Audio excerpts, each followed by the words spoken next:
Hello and good morning, my dear friends, my dear students, my dear প্রিয় ছাত্রছাত্রী। So, this is me Vijay. Welcome back to your favorite YouTube channel, বিজ্ঞান প্রশস্তি Bengali.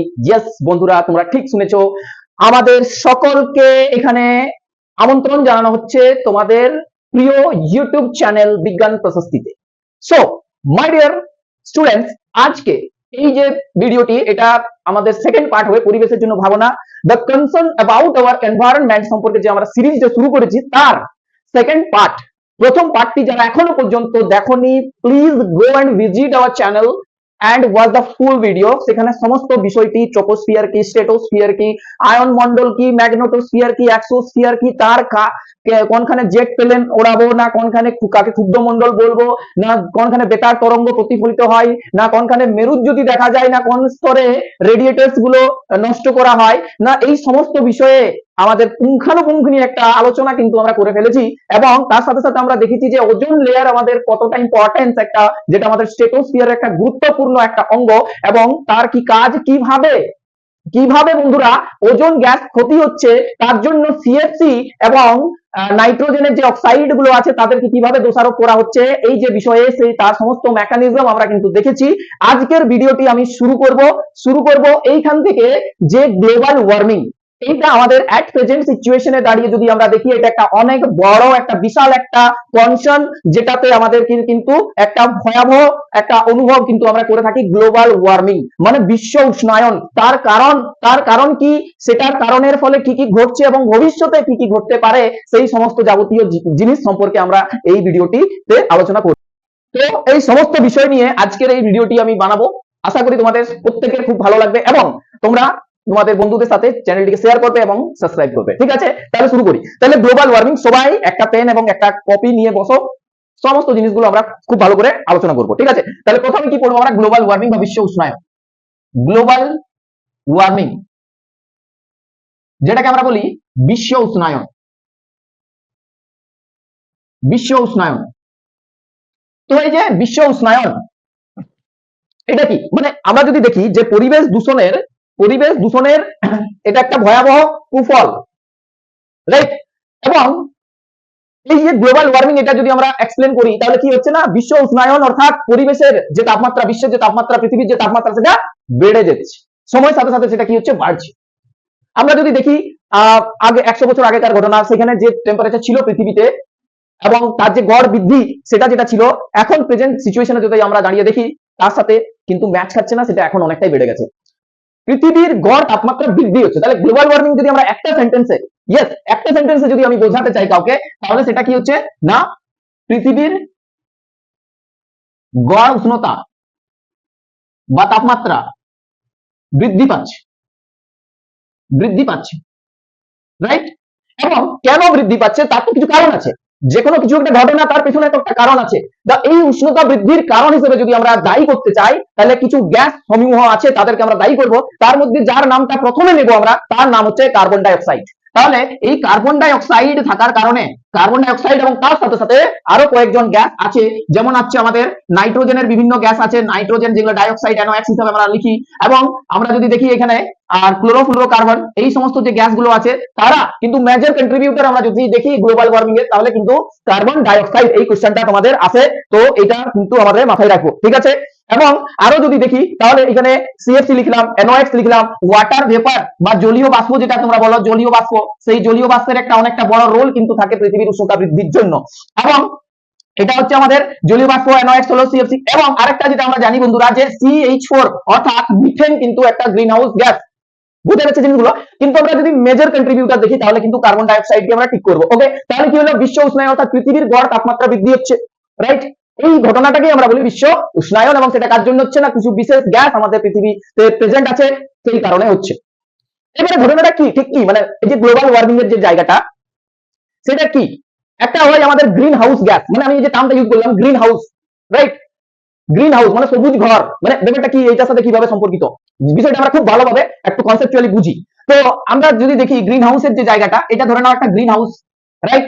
এটা হচ্ছে আমাদের একটা green house আমরা বানিয়েছি। কেন বানাই গ্রিন হাউস আমরা?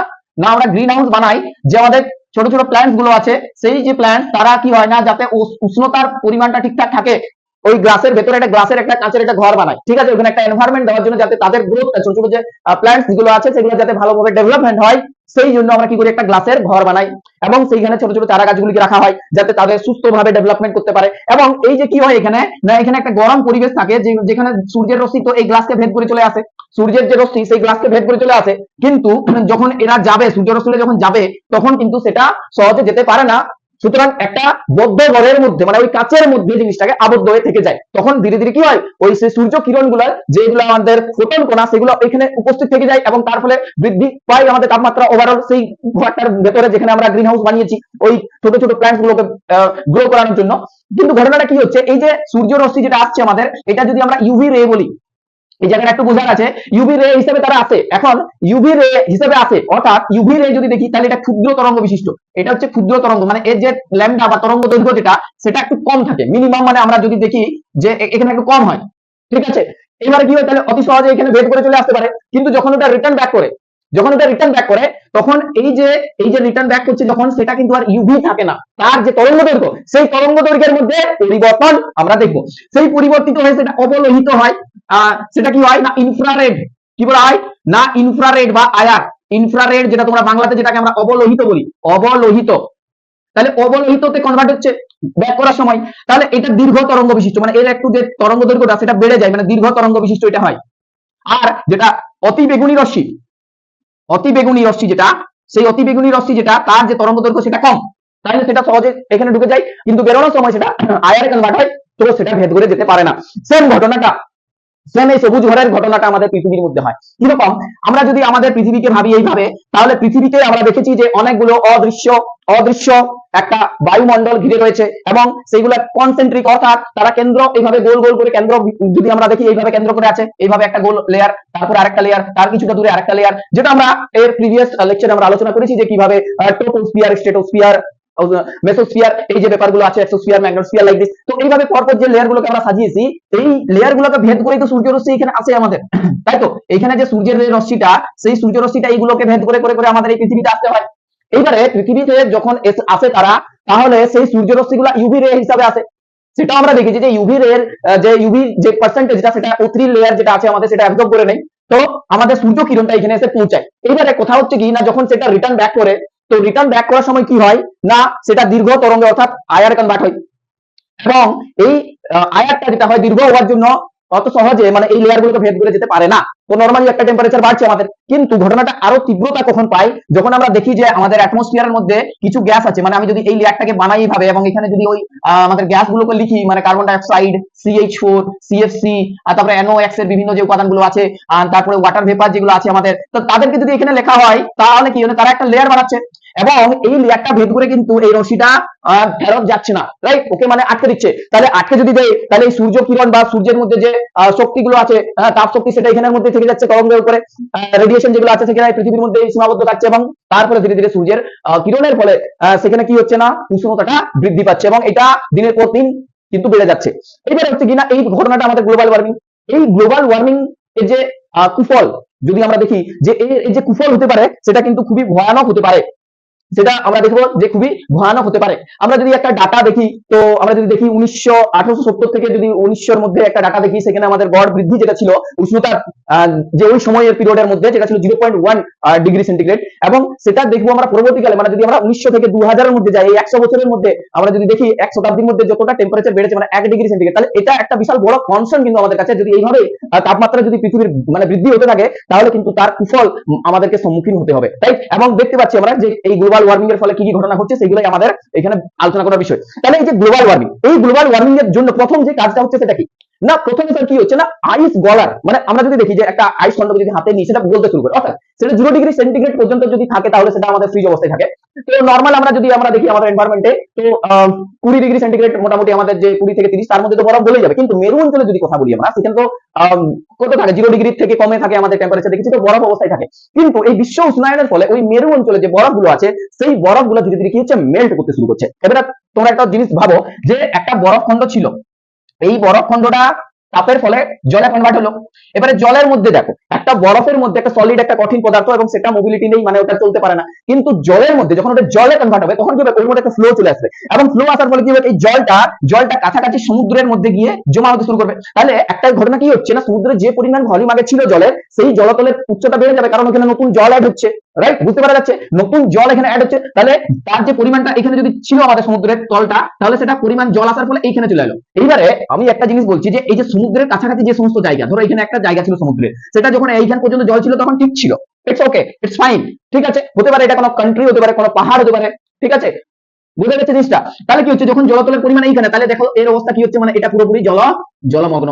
তাহলে এই বিষয়টা কিন্তু আমাদেরকে বুঝতে হবে যে সমুদ্রের কাছাকাছি যে সমস্ত এরিয়া গুলো আছে বা কোস্টাল এরিয়াতে যে সমস্ত জায়গাগুলো আছে আমাদের বাংলাদেশ, ইন্ডিয়া, শ্রীলঙ্কা, এই সমস্ত জায়গাগুলোতে আমরা দেখেছি অনেক জায়গার জলমগ্ন হয়ে যাচ্ছে সময়ের সাথে সাথে এইভাবে বরফ গলনের ফলে।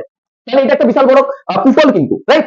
এরপরে আর কি হতে পারে না, গ্লোবাল ওয়ার্মিং এর ফলে যদি আমরা দেখি যে আর কি কি ইফেক্ট হতে পারে স্যার, এই যে একটা জলের একটা লেয়ার বেড়ে যাচ্ছে, সেটা একটা জিনিস হলো আমাদের। আর কি না, আরেকটা জিনিস আমরা যদি দেখি যে এই যে উষ্ণতা বৃদ্ধি হচ্ছে তার ফলে কি হচ্ছে, মানে ওভারঅল একটা টেম্পারেচার আমাদের অলরেডি বেড়ে আছে, অলরেডি তো একটা টেম্পারেচার বেড়ে থাকছে, রাইট, সমস্যা তো নেই কিছু, অলরেডি একটা টেম্পারেচার বেড়ে আছে।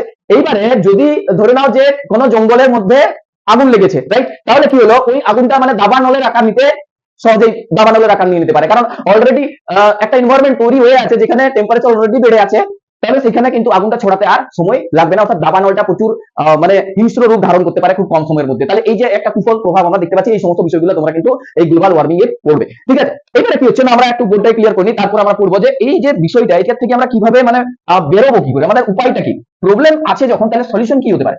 না, সলিউশন গুলো যদি আমরা আলোচনা করি, তাহলে প্রথম সলিউশন হচ্ছে স্যার এমন একটা সলিউশন দিন যেটা কিন্তু মানে আমাদের এই জায়গাটাতে সব থেকে ভালো। তাহলে সলিউশন কি এর মানে উপায় কি না, আমরা উপায়গুলো কিভাবে খুঁজবো, দেখো না, প্রথম উপায় যাকে নিয়ে সমস্যা তাকে আমরা কমানোর চেষ্টা করি, যাকে নিয়ে সমস্যা তাকে কমানোর চেষ্টা করি। যেমন সমস্যা হচ্ছে আমাদেরকে CO2 কে নিয়ে, সমস্যা হচ্ছে CFC কে নিয়ে, সমস্যা হচ্ছে আমাদের নাইট্রোজেনের বিভিন্ন অক্সাইড গুলোকে নিয়ে, সমস্যা হচ্ছে মিথেন কে নিয়ে, ওয়াটার ভেপার কে নিয়ে। তাহলে সব থেকে বেশি মেজর যে কনসার্নটা স্যার, সেটা হচ্ছে CO2। এই যে CO2, এই CO2 কে যদি কোনোভাবে কমানো যেতে পারে, বা যে সমস্ত উৎস থেকে CO2 তৈরি হচ্ছে, নির্গমন হচ্ছে, তাকে যদি কোনোভাবে কমানো যেতে পারে, তার যদি একটা বিকল্প পথ যদি আমরা অনুসরণ করতে পারি, তাহলে কিন্তু এই জিনিসটা আমরা অনেকটাই কন্ট্রোলের মধ্যে নিয়ে আসতে পারবো, রাইট। তাহলে CO2 যেখানে যেখানে এমিশন হচ্ছে সেই জায়গাতে আমাদেরকে দেখতে হবে। এবারে তোমরা একটা জিনিস ভাবো যে CO2 স্যার কোন জায়গা থেকে এমিশন হতে পারে। না, যানবাহন চলছে, আমরা দেখেছি যে ম্যাক্সিমাম যানবাহন যেগুলো চলে সেখানে ডিজেল, কেরোসিন, পেট্রোল এই সমস্ত বিষয়গুলো মানে ইউজ করা হয়, বোঝা যাচ্ছে। তাহলে এগুলো তো হাইড্রোকার্বন, আর হাইড্রোকার্বন মানে CH4, C2H5 এই ধরনের বিষয়গুলো আছে, এখানে বিউটেন আছে, রাইট। তো হাইড্রোকার্বন যেগুলো হয়,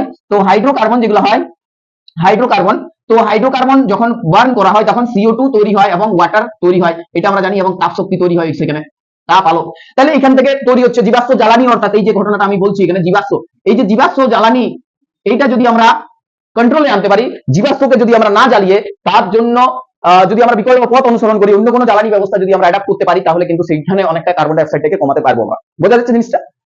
তাহলে আমাদের যে শক্তির জন্য যে সমস্ত আমরা ইউজ করি, কারণ শক্তি ছাড়া তো চলা যায় না, এত যে ডেভেলপমেন্ট, এত কিছু উন্নতি, সভ্যতার পথে এগিয়ে যাওয়া, সবকিছু তো শক্তিকে সঙ্গে নিয়ে আমাদেরকে চলতে হচ্ছে, শক্তি ছাড়া তো কিছুই সম্ভব নয়। এবারে যে শক্তিটা আমাদের কাছে সহজলভ্য, যেটা আমরা খুব সহজেই পেতে পারি, ইউজের মধ্যে আনতে পারি, সেটাই তো আমরা নিব প্রথমে। সুতরাং এই যে কয়লা, এই যে পেট্রোলিয়াম জাতীয় যে সমস্ত পদার্থ আছে, এই গ্যাসোলিন, এই যে পেট্রোল, ডিজেল, এই সমস্ত বিষয়গুলো, দেন পেট্রোলিয়াম থেকে যেগুলো কয়লা, রাইট, তো কাঠ, এই যে বিষয়গুলো মানে এগুলো সহজলভ্য, অর্থাৎ এইগুলো মানুষ অনেকদিন ধরে ইউজ করে আসছে এবং খুব সহজেই পাওয়া যাচ্ছে।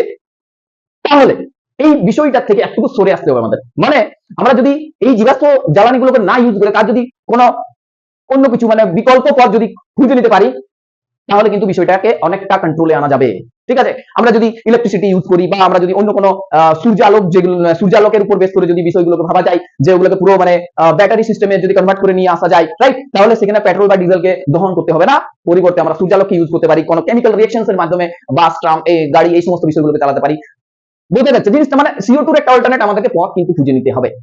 আর কি না, CO2 তো সের হলো, আর কি জিনিসটা আমাদেরকে দেখতে হবে না, আমরা দেখেছি যে CO2 মানে কার্বন ডাই অক্সাইড, আমরা দেখেছি যে কার্বন ডাই অক্সাইড সালোক সংশ্লেষের একটা প্রধান উপাদান, অর্থাৎ সবুজ উদ্ভিদ, গ্রিন প্ল্যান্ট, তারা কি করে, তারা পরিবেশ থেকে কার্বন ডাই অক্সাইডটা নিয়ে নেওয়ার পরে সূর্যালোকের উপস্থিতিতে ক্লোরোফিল যুক্ত করায়, মানে মেসোফিলে কি হয় সেটাকে না একটা রাসায়নিক সিস্টেমে কনভার্ট করে, যেটা আমরা জানি গ্লুকোজ, রাইট? বোঝা যাচ্ছে জিনিসটা। তাহলে সূর্য শক্তি রাসায়নিক শক্তিতে এখানে পরিবর্তিত হচ্ছে, আবদ্ধ হচ্ছে এবং বায়োমাস তৈরি করছে। আমরা জানি বায়োমাসটা আমরা এখনই আলোচনা করব, যে এই সমস্ত কাঠ আছে বা কয়লা আছে, তার মধ্যে একটা শক্তি কিন্তু অন্তর্নিহিত, তার মধ্যে একটা শক্তি আছে, জৈব ভরের মধ্যে আমরা জানি একটা শক্তি সঞ্চিত আছে, সূর্য শক্তি রাসায়নিক শক্তিতে সঞ্চিত আছে। এইবারে তাহলে আমাদেরকে এখানে দেখতে হবে কি না, এখানে আমরা দেখবো যে কার্বন ডাই অক্সাইডটাকে শোষণ করার আরেকটা উপায় হচ্ছে গাছ লাগান। গাছ লাগান প্রাণ বাঁচান, তাই তো? গাছ লাগান প্রাণ বাঁচান, এই কথাটা আমরা জানি, প্রাণ বাঁচান, রাইট? তাহলে গাছ লাগাতে হবে। গাছ যদি লাগাই আমরা, তাহলে সে কি করছে, কার্বন ডাই অক্সাইড যেটা হচ্ছে সেটা শোষণ করছে, পরিবেশ থেকে কার্বন ডাই অক্সাইড কি করছে, শোষণ করছে। কার্বন ডাই অক্সাইড শোষণ করার মাধ্যমে সেখান থেকে তারা তাদের খাদ্য যেটা সেটা হচ্ছে গ্লুকোজ, সেই গ্লুকোজ বানিয়ে নিচ্ছে C6H12O6। তাহলে অনেক বেশি পরিমাণে যদি আমরা বন বন বন সংরক্ষণ করতে পারি, রাইট, বা আমরা যদি নতুন বন তৈরি করতে পারি, নতুন বন তৈরি, এই বিষয়ে মানুষকে সচেতন হতে হবে, এগিয়ে আসতে হবে। যে বনগুলো আমাদের আছে সেগুলোকে যদি আমরা সংরক্ষণ করি বা আমরা যদি নতুন ভাবে বন জঙ্গল তৈরি করতে পারি, তাহলে সেটা সব থেকে বেস্ট উপায় কার্বন ডাই অক্সাইডকে বিট করা, রাইট? বোঝা গেছে জিনিসটা কি? আমাদের যে সমস্ত বনগুলো আছে, ন্যাশনাল পার্ক আছে, বিভিন্ন বায়োস্ফিয়ার রিজার্ভ আছে, সেগুলোর সাথে সাথে আমাদেরকে নতুন বন তৈরি করতে হবে। প্রতি বছর প্রচুর পরিমাণে গাছ লাগাতে হবে এবং প্রত্যেকটা জায়গাতে প্রত্যেকটা ক্ষেত্রের মানুষকে তাদেরকে বোঝাতে হবে কি গাছের ইম্পর্টেন্সটা কোথায়, কিভাবে আমরা গ্লোবাল ওয়ার্মিং কে বিট করতে পারি, তার একটাই উপায় হচ্ছে গাছ লাগাও। ওকে, তাহলে এই কার্বন ডাই অক্সাইডের ব্যাপারটা আমাদের অনেকটাই হাতের মধ্যে চলে আসবে। ব্যাপারটা বোঝা যাচ্ছে, আশা করি তোমাদের খুব সুন্দরভাবে বোঝা যাচ্ছে ব্যাপারটা কি, ঠিক আছে? তাহলে এই জিনিসটা আমাদেরকে কিন্তু দেখতে হবে এবং কোনোভাবেই মানে বনকে কিন্তু কোনোভাবেই নষ্ট করে দেওয়া যাবে না। এভাবে বিভিন্ন প্রজেক্ট আমরা দেখি অনেক গাছ কেটে ফেলছে, রাইট? কিন্তু এই যে জায়গাগুলো, এগুলোতে মানুষকে রুখে দাঁড়াতে হবে যে বনভূমি যেটা আমাদের অলরেডি আছে সেটা কিন্তু কোনোভাবেই যাতে নষ্ট না হয় এক বিন্দু, সেইটার জন্য আপ্রাণ চেষ্টা কিন্তু আমাদেরকে চালিয়ে যেতে হবে। আরেকটা উপায় কি, আরেকটা বিষয় হচ্ছে যারা প্রবলেম ক্রিয়েট করে এখানে, যেটা হচ্ছে স্যার সিএফসি, যে আপনি এই জায়গাটাতে বললেন যে সিএফসি ক্লোরোফ্লোরোকার্বনের যে জায়গাটা, না আমরা যদি দেখি না এই যে ফ্রিজ বা এসি, এয়ার কন্ডিশনার যে সমস্ত বিষয়গুলো আছে সেখানে সিএফসি তৈরি হচ্ছে এবং যেটা কিন্তু একটা মেজর কনসার্ন, মানে সেটা শুধুমাত্র গ্লোবাল ওয়ার্মিং কে প্রমোট করছে সেটা নয়, সেটা কিন্তু ওজোন লেয়ারকে ডিপ্লেশন করছে। দেখেছি আমরা ক্লোরিন সক্রিয় যেভাবে O3 মলিকুলের সাথে রিঅ্যাক্ট করছে। তাহলে এই যে সিএফসি, এটাকে যদি মানে ব্যবহার কমানো হচ্ছে, আমি বলবো একেবারে যদি শেষ করে দেওয়া যায়, মানে একদম অল্টারনেট একটা ব্যবহার যদি আমরা খুঁজে পাই, অন্য কোনো রাস্তা যদি খুঁজে পাই, অবভিয়াসলি সেটাকে অ্যাডাপ্ট করা উচিত। এই যে সিএফসি জাতীয় বিষয়গুলোকে কিন্তু আমাদেরকে বর্জন করতেই হবে, রাইট? তাহলে এই হচ্ছে আমাদের গ্লোবাল ওয়ার্মিং, তার কি কজ, তার কি ইফেক্ট এবং তাকে কিভাবে আমরা কন্ট্রোলে আনবো, হ্যাঁ, তার যে কুফলগুলো সেগুলো থেকে কিভাবে আমরা রেহাই পাবো। তো এই যে বিষয়গুলো সম্পর্কে আমরা এখানে কিন্তু একটা সুন্দর একটা আলোচনা করলাম। এরপরে আমরা চলে যাবো যে আমাদের শক্তির দিক ঠিক কি হওয়া উচিত, ঠিক কোন শক্তিগুলোকে আমরা ইউজ করবো আমাদের ভবিষ্যৎ প্রজন্মের জন্য, ঠিক কোন শক্তিগুলোর সাথে আমরা এগোবো আমাদের সুন্দর ভবিষ্যতের দিকে, ঠিক কোন শক্তিগুলোকে আমরা কাছে আমরা ইউজ করতে শুরু করবো, ঠিক কোন শক্তিগুলোকে ঠিক আমরা ব্যবহারের বিস্তার বাড়াবো, রাইট? তো এই যে বিষয়টা আমরা আলোচনা করবো এবারে, রাইট? তাহলে কি হচ্ছে না, আমরা যে শক্তিগুলো এখন পর্যন্ত ব্যবহার করছি, সেগুলো হচ্ছে জীবাশ্ম জ্বালানি, রাইট? সেগুলো হচ্ছে আমাদের চিরাচরিত, অর্থাৎ অনেক দিন থেকে আমরা এগুলোকে ইউজ করে আসছি, চিরাচরিত শক্তির ব্যাপারটা আমরা এখানে আলোচনা করবো। তাহলে যে শক্তিগুলো মানুষ অনেক দিন থেকে, মানে সভ্যতার যখন থেকে শুরু হয়েছে আর কি, আমরা যদি দেখি যে মানে আর্যদের সময় থেকে বা তারও আগে থেকে, মানে যখন থেকে মানুষ সভ্যতা আর কি শুরু করেছে, আগুন জ্বালাতে শিখেছে, সেই সময় থেকে আমরা যদি দেখি, তাহলে চিরাচরিত শক্তি, অর্থাৎ এই যে শক্তিটা আমাদের একটা উপায় ছিল এইগুলোকে ব্যবহার করা, চিরাচরিত শক্তি। যেমন হচ্ছে কি না, কয়লা জ্বালানো, মানে জীবাশ্ম জ্বালানি, এই যে জীবাশ্ম জ্বালানি, সেটা আমাদের একটা এখানে একটা এক্সাম্পল, রাইট? এবারে কি হচ্ছে না, জল থেকে আমরা শক্তি তৈরি করি, জল শক্তি। তো এই বিষয়গুলো মানে ওয়াটারের যে ফ্লোটা সেটাকে কাজে লাগানো হয়।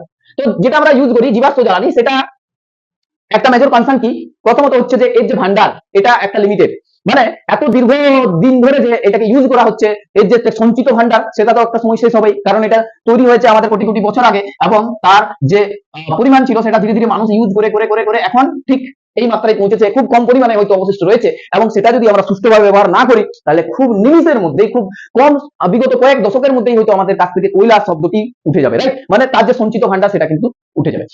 এইভাবে পেট্রোলিয়াম, যে সমস্ত আমাদের দেখেছি পেট্রোলিয়াম জাতীয় যে পেট্রোলিয়াম সো পেট্রোলিয়ামের একটা নির্দিষ্ট সঞ্চিত ভান্ডার আছে, সেটা যদি আমরা ডেইলি ইউজ করছি, সেটা তো আর তৈরি হচ্ছে না, সেটা আমরা ইউজ করছি, মানে একটা ভান্ডার আমাদের কাছে আছে, সেই ভান্ডারকে আমরা খুঁজছি, সেই ভান্ডার থেকে উত্তোলন করছি, সেইভাবে আমাদের চলছে, চিরাচরিত ভাবে চলে আসছে। এবারে সভ্যতার উন্নতির জন্য শক্তি তো দরকার এবং এইভাবে আমাদের কাছে যেহেতু সহজলভ্য ছিল, সেই জন্য আমরা এই শক্তিগুলো ব্যবহার করে আসছি এতদিন ধরে। কিন্তু এইভাবে তো চলতে পারে না, মানে একটা সময় পরে তো যেভাবে মানে আমাদের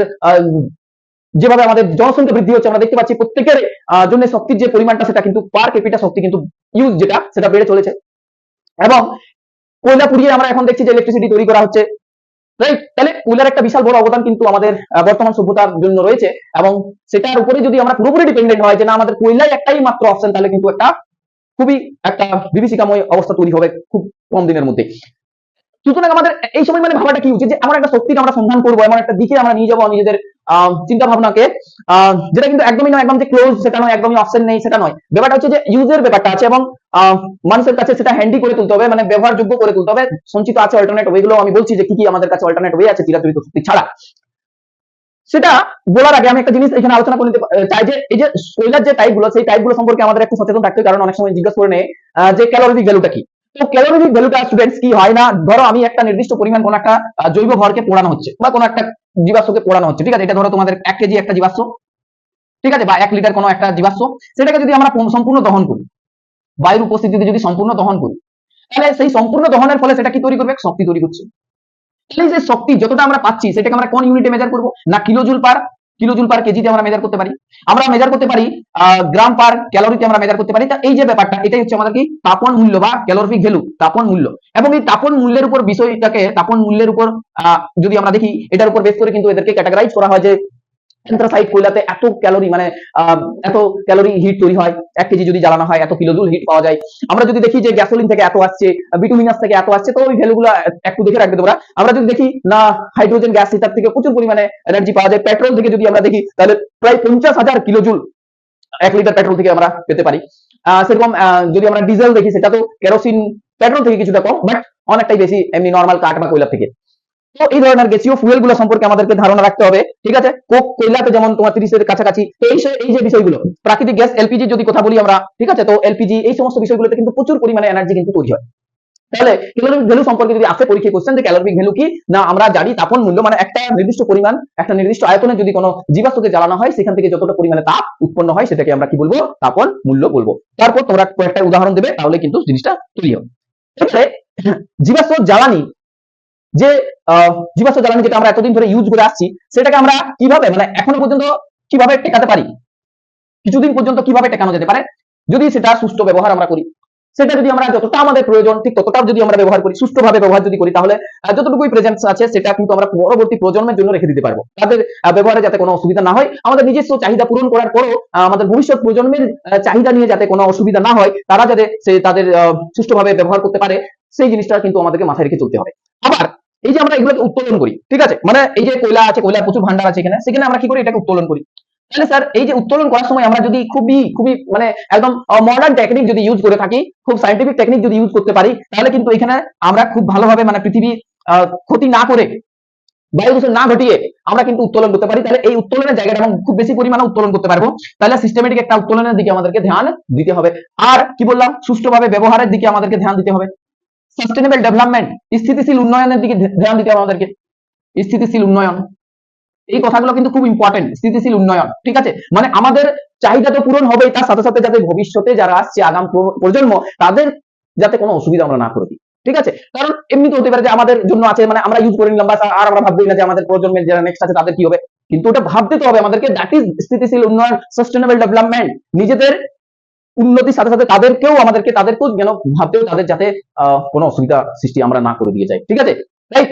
তো এই হচ্ছে ব্যাপার। এবারে যে বিষয়টা নিয়ে আমি আলোচনা করছি, যে এটা ইম্প্যাক্টও করতে পারে না। ধরো হঠাৎ করে কয়লা শেষ, তাহলে যত মানে সিস্টেম ছিল যেগুলো কয়লার উপর ডিপেন্ডেন্ট ছিল, যে কলকারখানাগুলো কয়লার উপর ডিপেন্ডেন্ট ছিল, যে সমস্ত যানবাহন কয়লার উপর ডিপেন্ডেন্ট ছিল, যে সমস্ত চুল্লি যেগুলো আমরা দেখেছি যে শক্তি তৈরির উৎপাদন, যেখান থেকে কয়লা দিয়ে তাপ শক্তি উৎপাদন করা হচ্ছে, এই যে বিষয়গুলো সমস্ত কিছু কিন্তু সেই যে একটা সেকেন্ডের সময়, জাস্ট ইমাজিন কি কয়লা শেষ, কাল থেকে আর কয়লা পাওয়া যাবে না, মানে কি বিভীষিকাময় পরিস্থিতি কিন্তু শুরু হতে পারে।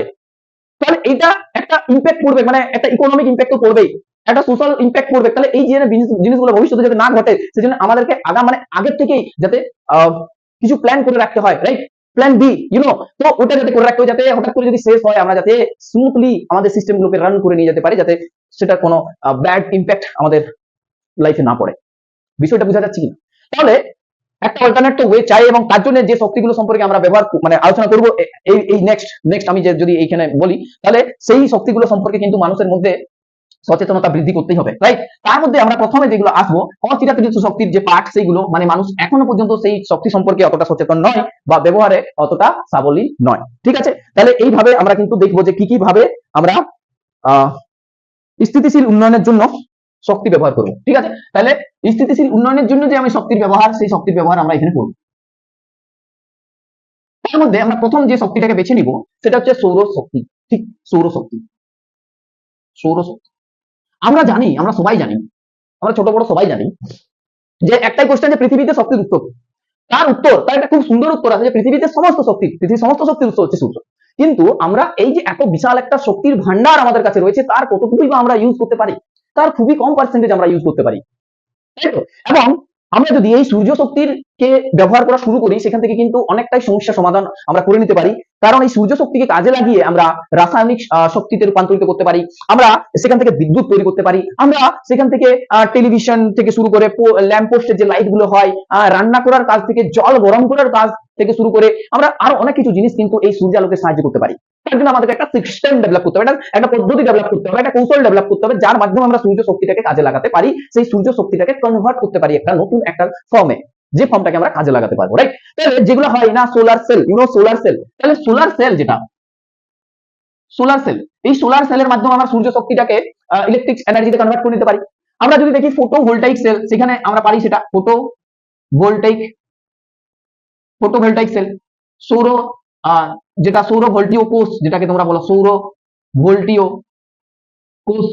তো এই যে কোষগুলো, এগুলো আমাদের সৌর শক্তিটাকে কি করে না কনভার্ট করতে পারে একটা ফর্ম থেকে অন্য একটা ফর্মে। বোঝা যাচ্ছে বিষয়টা কি?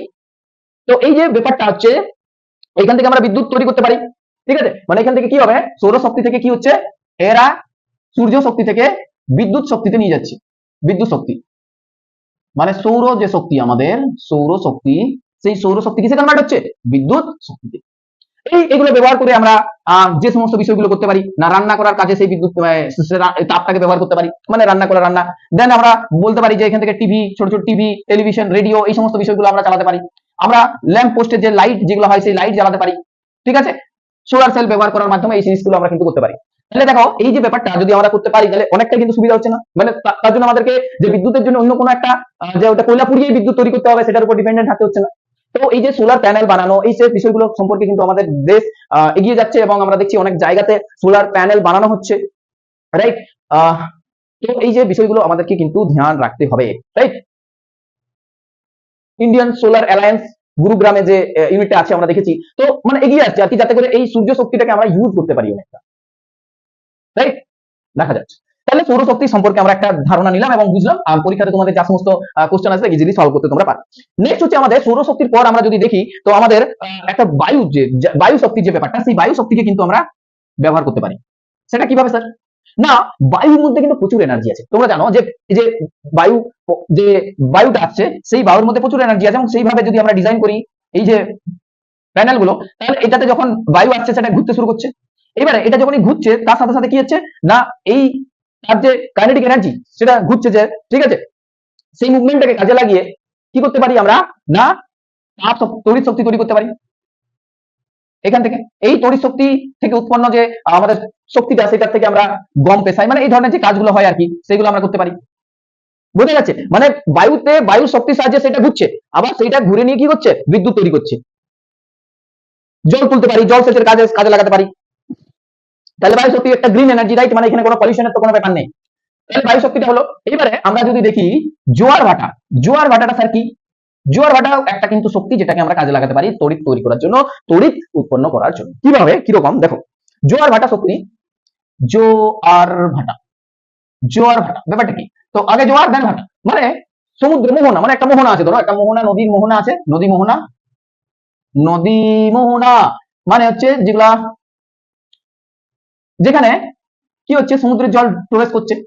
তাহলে জলটা যখন আসে এখানে, ঠিক আছে, জলটা যখন আসে নদীর মোহনাতে বা খাঁড়ি যে অঞ্চলগুলো আমরা দেখেছি, সেই খাঁড়ি অঞ্চলে যখন জলটা আসে, জলটা প্রচুর গতিবেগ নিয়ে আসে, গতিবেগ এখানে প্রচুর থাকে। তাহলে এই গতিবেগটা, প্রচুর গতিবেগ আসছে, আবার বেরিয়ে যাওয়ার সময়, ভাটা যখন হচ্ছে তখনও বেরিয়ে যাচ্ছে, মানে আসছে যখন তখনও একটা গতিবেগ নিয়ে আসছে, আবার বেরিয়ে যাওয়ার সময় সেটা প্রবল বেগে বেরিয়ে যাচ্ছে, মানে আসছে যতটা দূরে আবার বেরিয়ে যাচ্ছে, তাহলে এখানেও গতিবেগ নিয়ে বেরিয়ে যাচ্ছে।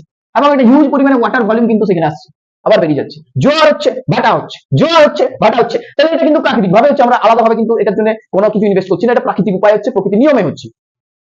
সূর্য টান, পৃথিবী চাঁদের টান, যে বিষয়গুলো আমরা জানি, চন্দ্রগ্রহণ, সূর্যগ্রহণের সময় যে বিষয়গুলো অ্যাকচুয়ালি এই যে জোয়ার ভাটার কারণ যেটা হয় না, মাস এত পৃথিবী টানে সূর্যকে, লাইক সূর্য টানে পৃথিবীকে, চাঁদ টানে পৃথিবীর যে সমুদ্রের জল সেগুলোকে, মানে এরকম একটা বিষয়, একটা কনসেপ্ট আছে আমরা জানি। বড় বড় মাস তো তাহলে একে অপরের প্রতি একটা অ্যাট্রাকশন তো থাকবেই, তাহলে অ্যাট্রাকশনের ফলেই কিন্তু এই ঘটনাটা ঘটছে। তাহলে এই যে গতিবেগটাকে আমরা কাজে লাগাতে পারি, এই যে গতিবেগ, সেই গতিবেগটাকে আমরা কাজে লাগাতে পারি। এই যে মোশন এখানে একটা ডেভেলপ করছে, এখানে একটা যে ভেলোসিটি ডেভেলপ করছে, জলের যে স্পিডটা, সেটা আমরা কাজে লাগাতে পারি। কি রকম স্যার? না, এখানে যদি আমরা টারবাইন রাখি, সেই টারবাইনের মধ্য দিয়ে যে জলের ফ্লোটা যাবে, তো টারবাইন অটোমেটিক ঘুরছে, টারবাইন অটোমেটিক ঘুরছে, মানে সেটার জন্য আর আমাকে কয়লা পুড়িয়ে বাষ্প তৈরি করতে হচ্ছে না, মানে বাষ্পটা পাঠাবো তবে ঘুরবে টারবাইন। নো, নো নিড, তার কোনো প্রয়োজন নেই। আমাদের প্রাকৃতিক উপায়ে জলের গতিবেগটাকে কাজে লাগাই, টারবাইন ঘুরাই, টারবাইন ঘুরিয়ে আমরা বিদ্যুৎ তৈরি করি। Got it? মানে জোয়ার ভাটা শক্তিটাকে কাজে লাগিয়ে আমরা এইভাবে বিদ্যুৎ তৈরি করতে পারছি, এবং এখানে একটা হিউজ অ্যামাউন্ট অফ বিদ্যুৎ কিন্তু আমরা তৈরি করতে পারি বিভিন্ন কাজে, সেই বিদ্যুৎকে আমরা কাজে লাগাতে পারি। তাহলে এই একটা ঘটনা হলো। এরপরে আমরা দেখেছি যে আমাদের পৃথিবী যে ভেতর, অর্থাৎ ভূতাপ, ভূতাপ শক্তি, আমাদের পৃথিবী যদি এইভাবে দেখি, তাহলে তার এটা হচ্ছে আমাদের একদম ভূপৃষ্ঠ, তারপরে বিভিন্ন অঞ্চল থাকে, আমরা দেখেছি করুণা, মেন্টাল, ঠিক আছে, গুরুমণ্ডল, যে জিনিসগুলো তোমরা দেখেছো, ভূগোলে পড়েছো, কেন্দ্রমণ্ডল। তো এই যে জায়গাগুলো যত নিচে যাবো আমরা, তত কি হচ্ছে, উষ্ণতাটা বাড়ছে। এবং এই যে এখানে শিলা যেগুলো থাকে, রাইট, শিলা যেগুলো থাকে, সেই শিলা, তার মধ্যে নিকেল, আয়রন, ক্রোমিয়াম, এই সমস্ত যে ধাতুগুলো প্রেজেন্ট থাকে, তো ওই শিলা কি থাকে, গলিত অবস্থায় থাকে। ভাবো তোমরা যে একটা মানে শিলা যেটা কঠিন অবস্থায় আমরা দেখে থাকি, সেটা যদি গলিত অবস্থায় থাকে, মানে সেইখানে একদম মানে ম্যাগমা টাইপের, রাইট, তাহলে কতটা ওইখানে উষ্ণ আছে, কতটা তাপ আছে সেটা, তো সেই তাপটাকে কিন্তু আমরা কাজে লাগাতে পারি, একটা বিশেষ সিস্টেমের মাধ্যমে সেই তাপকে উত্তোলন করতে পারি, এবং সেটা থেকে আমরা বিভিন্ন ভাবে ভূতাপীয় শক্তিকে কাজে লাগিয়ে বিদ্যুৎ তৈরি করতে পারি। বুঝে যাচ্ছে বিষয়টা কি? তাহলে সৌরশক্তি, বায়ু শক্তি, জোয়ার ভাটা শক্তি এবং ভূতাপ শক্তি, এই যে শক্তিগুলো, এগুলো যদি আমরা ব্যবহার করি, তাহলে আমাদের শক্তি যে সংকট, শক্তির যে সমস্যা যেটা নিয়ে আমরা চিন্তিত, সেটা কিন্তু এক নিমিষে সমাধান হয়ে যেতে পারে। কিন্তু বিষয়টা এটাই, যেগুলো স্টার্ট করতে, স্টার্ট আপটা অনেকটাই কস্টলি, অনেক কিছু আরো অসুবিধা আছে, সেই জিনিসগুলো যদি আমরা কাটিয়ে তুলতে পারি সুদূর ভবিষ্যতে, তাহলে কিন্তু এগুলো অনায়াসে ব্যবহার করা যেতে পারে, এবং শক্তি সম্পর্কে যে সংকট, সেটা কিন্তু আমাদের চলে যাবে, রাইট? তো আশা করি আমরা সেই পথেই হাঁটছি, এবং খুব দ্রুততার মধ্যে আমরা আমাদের এই যে অচিরাচিত শক্তি, যেটা অতদিন আমরা মানে আমাদের হাতের মুঠোয় ছিল না, বিষয়টা আমরা কিন্তু খুব সুন্দরভাবে ইউজ করবো সবাই, ঠিক আছে, রাইট? তো দেখা যাচ্ছে এবারে আমরা নেক্সট যেটাতে আলোচনা করবো, সেটা হচ্ছে কি না, বায়োমাস। বায়োমাস কনসেপ্টটা কি, বা এটাকে আমরা যদি বলি জীবভর, জৈব ভর বা জীব, মানে একটা কিরকম না, একটা অঞ্চল আছে, ধরো একটা একটা অঞ্চল আছে, সেই অঞ্চলের মধ্যে যত জীব আছে, ঠিক আছে, যত জীব আছে, মানে যেগুলো মধ্যে কোন নির্দিষ্ট অঞ্চলের জীবের মোট ভর আমরা যদি দেখি, রাইট, জীবের মোট ভর, মানে এখানে যতগুলো জীব আছে, সেই জীবের মোট ভর, তাহলে জীব আমরা দেখবো এখানে উদ্ভিদ, প্রাণী দুটোকেই রাখবো, জীবন আছে তাদের মধ্যে, তো অবভিয়াসলি তাহলে এরা কি হয় না, সূর্য শক্তিকে কাজে লাগায়, এবং কি করে, নিজেদের মধ্যে আবদ্ধ করে, নিজেদের শরীরে আবদ্ধ করে রাখে কিনা বলো, মানে একটা মৃত কোনো জিনিস আছে, একটা মৃত কোনো কোনো বস্তু আছে, বা কোনো একটা মৃত প্রাণী আছে, সেই মৃত প্রাণী এই জৈব ভরের মধ্যে পড়বে। একটা যদি কাঠ আছে, একটা গাছ আছে, শুকনো গাছ পড়ে আছে মৃত অবস্থায়, সেইটা এই জৈব ভরের মধ্যে পড়বে। তাহলে এই যে মৃত প্রাণী বা এই যে মৃত গাছ, সেই গাছের মধ্যে কি হয় না, সৌরশক্তি বা সূর্য শক্তি রাসায়নিক শক্তির রূপে আবদ্ধ থাকে, এবং এই শক্তিটাই হচ্ছে আমাদের জৈব ভর, মানে এটাকে আমরা যদি কাজে লাগাতে পারি, তাহলে সেখান থেকে কিন্তু অনেকটা পরিমাণ এনার্জি আমরা কিন্তু তৈরি করতে পারি, মানে জাস্ট কনভার্সনটার সিস্টেমটা আমাদেরকে ডেভেলপ করতে হবে, রাইট? সেই জন্যই তো এই যে গাছ বা কাঠ বা শুকনো কাঠ, যে সমস্ত বিষয়গুলো আছে আমরা দেখেছি, সেগুলোকে আমরা জ্বালাতে পারি, ঠিক আছে। তাহলে এই যে জীব ভর, সেই উদ্ভিজ্জ জীব ভর কে আমরা সরাসরি জ্বালিয়ে যেমন কয়লাতে পরিণত করছি, মানে কাঠ কয়লাতে, সেখান থেকে তাপ পাচ্ছি। আবার এই যে প্রাণীজ যে জীব ভর গুলো আছে, সেগুলোকে আমরা বিভিন্ন উপায়ে সেগুলোকে ব্যবহার করার মাধ্যমে কিন্তু এনার্জি সেখান থেকে আমরা পাবো। যেমন এই যে ধরে নাও যে একটা এমন একটা চেম্বার বানানো হলো, যে চেম্বারে আমরা কি করব, সেই চেম্বারের মধ্যে আমরা যে জীব ভর গুলো আছে, মানে ধরো একটা চেম্বার বানালাম এইভাবে ছোট্ট, আমি জাস্ট এক্সাম্পল দিচ্ছি। এইভাবে একটা চেম্বার ঢাকনা আছে দেওয়া এটা, তো এইখানে আশেপাশে যে সমস্ত মলমূত্র, রাইট, এই যে বিষয়গুলো প্রাণীদের, আবার উদ্ভিদের যে খোসা বা আমরা যে কৃষিকাজ থেকে যে সমস্ত আগাছাগুলো পাই, কৃষিকাজ থেকে যে সমস্ত আমাদের জিনিসগুলো পাই, সেগুলো মানে যেগুলো ব্যবহার হয় না, পড়ে থাকে, ঠিক আছে, সেই জিনিসগুলো। তারপরে যদি আমরা দেখি যে বজ্র, অ্যাকচুয়ালি যেগুলো আমরা বজ্র পদার্থ বলি, সেই বজ্র যদি দেখি, সেই বজ্র পদার্থ কৃষি ক্ষেত্র থেকে আসতে পারে, কোনো খামার থেকে আসতে পারে, কোনো মার্কেট থেকে আসতে পারে, সেই বজ্রগুলো সব এখানে আমরা কালেক্ট করলাম, রাইট। মল মূত্র যত আছে সব এখানে কালেক্ট করলাম, ঠিক আছে। কোনো বস্তু মৃত প্রাণী সেটাও আমরা এখানে দিয়ে দিলাম, মানে জৈব ভরটা আমরা এখানে কালেক্ট করছি। এইবারে এইটাকে কিছু ব্যাকটেরিয়া ইউজ করলাম যাতে রিঅ্যাকশনটা আবার ফাস্ট হয়। তো এখানে কি হচ্ছে না, আমরা একটা ব্যাকটেরিয়া ইউজ করব, মিথানোজেনিক ব্যাকটেরিয়া। এই মিথানোজেনিক ব্যাকটেরিয়া কি করবে না, মিথানোজেনিক ব্যাকটেরিয়ার কাজ হচ্ছে, তার মিথানোজেনিক ব্যাকটেরিয়ার যে কাজ, সেই ব্যাকটেরিয়ার সাহায্যে কি হচ্ছে না, এই যে জৈব ভর, এই জৈব ভরকে পচিয়ে দিতে পারে। তারা কি করতে পারে, এই মিথানোজেনিক ব্যাকটেরিয়া এই সমস্ত যে জৈব ভর আমরা কালেক্ট করলাম, এই জৈব ভরকে কি করে, পচিয়ে দিতে পারে। পচিয়ে দিয়ে কি হবে সেখান থেকে স্যার, না পচিয়ে দেওয়ার পরে সেখানে তৈরি হবে আমাদের মিথেন গ্যাস। समझ में आया, মিথেন গ্যাস कैसे फॉर्म हो रहा है। তাহলে মিথেন গ্যাস আমরা তৈরি করছি এইভাবে, মিথানোজেনিক ব্যাকটেরিয়ার মাধ্যমে। সেই চেম্বারের মধ্যে যত কিছু আছে, আগাছা, বজ্র পদার্থ বিভিন্ন জায়গা থেকে, সেগুলোকে কালেক্ট করে সেখানে আমরা ব্যাকটেরিয়া ইউজ করছি, একটা মিথানোজেনিক ব্যাকটেরিয়া, যেটা বহুবার কোশ্চেন আসছে মাধ্যমিকে আমাদের। সেইখানে আমরা এটাকে ইউজ করার মাধ্যমে সেই ব্যাকটেরিয়া কি করছে, জৈব ভর থেকে যতটা রাসায়নিক শক্তি আছে সেখানে, সেটাকে কনভার্ট করে দিচ্ছে কিসে, না মিথেন গ্যাসের মধ্যে। তাহলে এইভাবে আমরা মিথেন গ্যাসটা তৈরি করতে পারি, এবং মিথেন গ্যাসটাকে আমরা কি বলি না, বায়োগ্যাস, ঠিক আছে। কি বলি এটাকে, বায়োগ্যাস। তাহলে বায়োগ্যাসের মূল উপাদান কি, মিথেন, ঠিক আছে। এখানে আমরা গোবর এই সমস্ত বিষয়গুলো দিই না, যে গোবর থেকে গোবর গ্যাস তৈরি করা হয়, তো ওটা অ্যাকচুয়ালি মিথেন, বায়োগ্যাস, বা এটাকে আমরা গোবর গ্যাসও বলতে পারি। তাহলে জৈব ভর আমরা যদি দেখি, যে জৈব ভর থেকেও কিন্তু শক্তি তৈরি করা হচ্ছে। তাহলে এত উপায় আছে আমাদের কাছে, কিন্তু অসুবিধাটা এটাই যে আমাদের এগুলো এখনো আমরা ঠিকভাবে সিস্টেমে তৈরি করতে পারি না, প্ল্যান্ট তৈরি করতে পারছি না, বিভিন্ন কারণ আছে তার জন্য। তো সেই জিনিসগুলো যদি আমরা কাটিয়ে তুলি সময়ের সাথে সাথে, তো অবভিয়াসলি এগুলো আমাদের ব্যবহার করতে সুবিধা হবে অনেক, ঠিক। সবাই আমরা এগুলো ব্যবহার করতে পারবো। একটা সুদূর ভবিষ্যতে হয়তো দেখতে পাবো আমরা যে প্রত্যেকের বাড়িতে হয়তো এই যে প্ল্যান্ট, এই ধরনের প্ল্যান্ট দেখতে পাবো, রাইট। চলো, তাহলে বায়োমাসটা বোঝা গেল। এইবারে মিথেনের যদি দেখি আর একটা সোর্স আমরা, কারণ মিথেনটা যদি আমাদের হাতে চলে আসে, তাহলে এই মিথেনটাকে আমরা কাজে লাগাতে পারি, কারণ মিথেনটাকে জ্বালিয়ে একটা হাইড্রোকার্বন, তো সেখান থেকে আমরা কিন্তু কি করতে পারি না, অনেকটাই এনার্জি তৈরি করতে পারি। সেটাকে পুড়িয়ে আমরা সেখান থেকে তাপ শক্তি তৈরি করে, হ্যাঁ, সেই তাপ শক্তিকে কাজে লাগাতে পারি, ডাইরেক্ট ইউজ করতে পারি, ইনডাইরেক্ট ইউজ করতে পারি, ওখান থেকে বিদ্যুৎ তৈরি করতে পারি। তো এই সমস্ত বিষয় আর কি, এই সমস্ত বিষয় ফুয়েল হিসাবে ব্যবহার করতে পারি। বায়োফুয়েল, যেগুলো আমরা বায়োফুয়েল এর কথাটা বলে দিই একটু আমি। বায়োফুয়েল, এই যে বায়োফুয়েল মানে কিরকম ব্যাপারটা না, আমরা যদি ইথানল, মিথানল এই সমস্ত বিষয়গুলোকে দেখি, গ্যাসোহল যেগুলোকে বলা হয়, বায়োগ্যাসের সাথে এগুলো মেশানো হয়, গ্যাসোহল। তাহলে এখানে আমরা মিথানল, ইথানল এইগুলো আমরা বিভিন্ন উপায়ে তৈরি করব, এবং এই যে গ্যাসোলিনের সাথে এগুলোকে মিশিয়ে দেবো। গ্যাসোলিনের সাথে কি করব, এগুলোকে মিশিয়ে দেবো।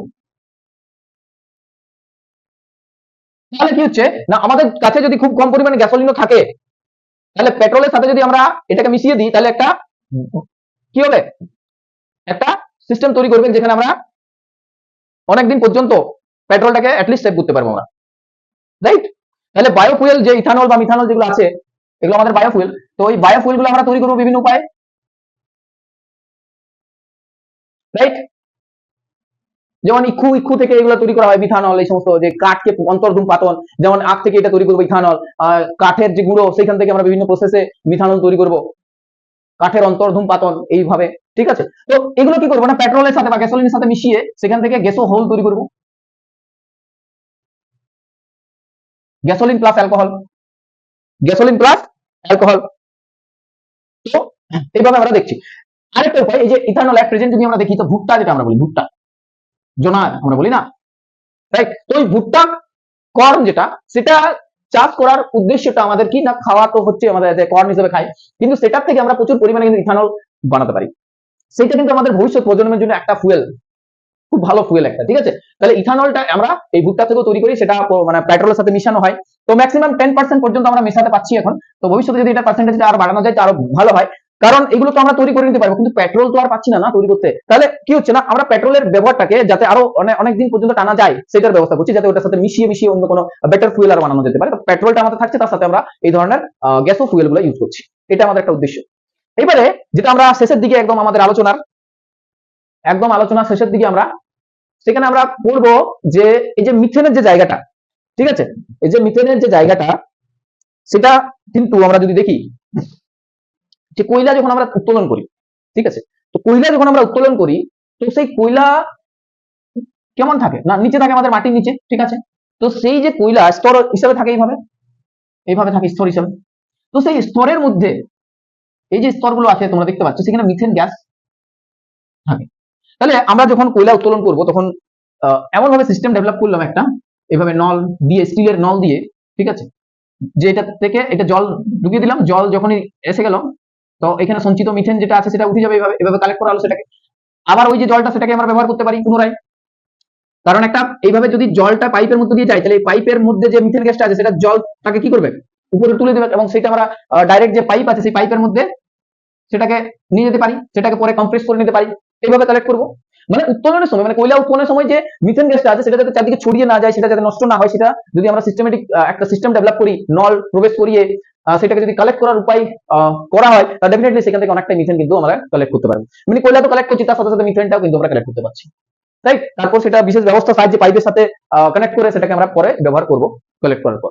এইটা হচ্ছে একটা ব্যাপার। আরেকটা যদি আমরা দেখি না, মিথেন হাইড্রেট বলে তোমরা একটা কনসেপ্ট জানো, যেটা বহুবার কোশ্চেন আসছে, যে আমাদের যে সমুদ্র, ঠিক আছে, এই যে সমুদ্র, সেই সমুদ্রের নিচে পলি আছে, এইভাবে সমুদ্রের নিচে কি আছে, পলি আছে। তো পলি বসে বসে নিচেটা আমরা যদি দেখি, পলি একটা পলি স্তর তৈরি করেছে, তাহলে সেই পলির মধ্যে বরফের গোঁজার মতো, ঠিক আছে, বরফের স্তূপের মতো গোঁজা যেগুলোকে বলি আমরা, তাহলে সেই হিসাবে মিথেন হাইড্রেট প্রেজেন্স আছে। বুঝতে পারা গেল? একদম মানে সমুদ্রের তলদেশে, একদম সমুদ্রের তলদেশে পাললিক শিলা যেগুলো আছে, মানে ওই পলি যেগুলো আছে, পলি সঞ্চিত আছে, সেগুলোর মধ্যে বরফের গোঁজার আকৃতির বিস্তর জায়গা জুড়ে মিথেন হাইড্রেট প্রেজেন্ট আছে। তাহলে এই যে মিথেন হাইড্রেট, এই মিথেন হাইড্রেটের ফর্মুলা কিন্তু বহুবার পরীক্ষাতে জিজ্ঞাসা করা হয়।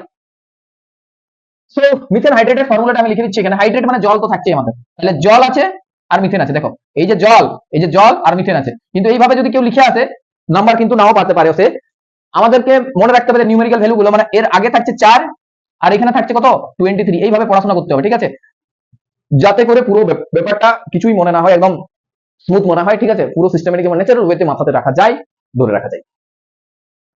এই চ্যাপ্টারটা অনেকেরই মনে হয় যে বোরিং, তাও আমি ভেবেছিলাম যে এটা দিয়ে শুরু করবো, অসুবিধা তো হওয়া উচিত নয়, কারণ অবভিয়াসলি এটা দিয়ে শুরু করা যায় প্রথম চ্যাপ্টার থেকে। এরপরে চ্যাপ্টারগুলো ইন্টারেস্টিং আছে, কিছু চ্যাপ্টার বোরিং, কিছু চ্যাপ্টার ইন্টারেস্টিং, এইভাবেই তো বানানো না। সব চ্যাপ্টার হয়তো কারো কাছে ইন্টারেস্টিং নাও লাগতে পারে, কিন্তু পরীক্ষায় নাম্বার তো পেতে হবে না আমাদের। তো এইভাবে তো আমরা কোনো চ্যাপ্টারকে ইগনোর করতে পারি না। তো অবভিয়াসলি এটা বোরিং এর কিছু নয়, এটা খুব ভালো চ্যাপ্টার এবং সহজ চ্যাপ্টার, ঠিক আছে, বোঝার জন্য খুব ভালো। এবারে আমরা নেক্সট যে লেকচারটা বানাবো সেখানে আমরা কি আছে তোমাদের নেক্সট চ্যাপ্টারে আছে গ্যাসের আচরণ। হ্যাঁ, সেই গ্যাসের আচরণ আমরা কিন্তু খুব ভালো করে, মানে খুব সিস্টেমেটিক ওয়েতে পড়াবো, বুঝাবো পুরো ব্যাপারটা, মানে যাতে কোনো অসুবিধা না হয় তোমাদের। তো এই যে বরফের ব্যাপারটা বললাম, মিথেন হাইড্রেট, এটা একটু মনে রাখো। এরপরে যদি পসিবল মানে নেক্সট লেকচারটাই শুরু করবো, এবং কোশ্চেন অ্যান্সার আমার পুরো সিলেবাসটা শেষ করে নি, বা মাঝে মধ্যে আমি কিছু কোশ্চেন অ্যান্সার সেশন নিয়ে আসবো, আর কমিউনিটিতে কিছু কোশ্চেন আমি দেবো, সেই কোশ্চেনগুলো তোমরা অ্যান্সার দেবে।